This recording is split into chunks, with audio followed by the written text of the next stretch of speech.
14 స్థానాలు హస్తగతానికి రాష్ట్రంలో కాంగ్రెస్ పార్టీ కార్యాచరణ అంతా తానై నడిపిస్తున్న సీఎం రేవంత్ రెడ్డి.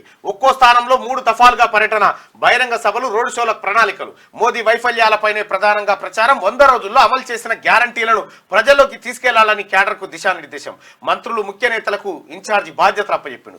ఎక్కడికక్కడ గ్రూపులు, ముఖ్య నేతల కొట్లాటలు, నాయకులకు పార్టీ శ్రేణులకు మధ్య సమన్వయ లోపం, ఎవరికి వారే యమునా తీరే అన్నట్టుగా వ్యవహార శైలి. ఇది ఒకప్పుడు రాష్ట్రంలో కాంగ్రెస్ పరిస్థితి. కానీ ఇప్పుడు ఆ పార్టీ తీరు పూర్తిగా మారిపోయింది.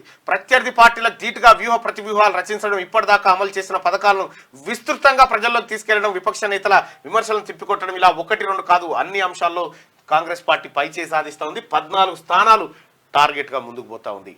ముఖ్యమంత్రి రేవంత్ రెడ్డి గారు క్లియర్గా చెప్పిండు, 14 స్థానాలు గెలిపించే బాధ్యత నాది, నా పరిపాలన విధానం చూసి ఓటేయండి అని చెప్పి ప్రజలకు రిక్వెస్ట్ చేశాం.